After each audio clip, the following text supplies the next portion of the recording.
Yo, what's up mga bossing ko? For today's video nga mga boss, kung nakikita nyo, luma pa yung cover ni Azure at may tabas pa ng long stub. At ipapakilala ko nga sa inyo ang M-Seal Epoxy kung saan ginamit ko sa cover ni Azure. Yes mga bossing ko, epoxy po siya pero hindi po siya kagaya ng usually na epoxy na nabibili natin sa mga tindahan.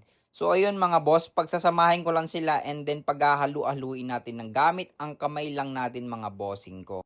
At kapag ganito na yung texture niya mga bossing ko na medyo madikit-dikit na po siya, pwede nyo na pong i-applyan.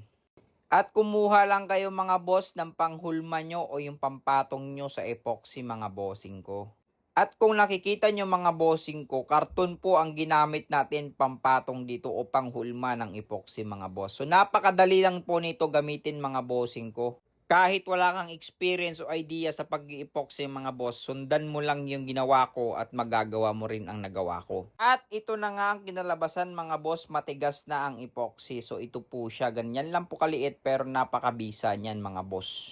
And then, ito na ang kinalabasan mga bossing ko. Final result na tayo mga bossing ko. Kung nakikita nyo, napakakinis. Kala mo walang nangyari. At so, yun na nga mga boss. Kung gusto mo rin ng ganitong epoxy na napakabisa at napakamura, ilalagay ko lang yung link ng shop sa comment section. At bahala ka ng umorder mga boss.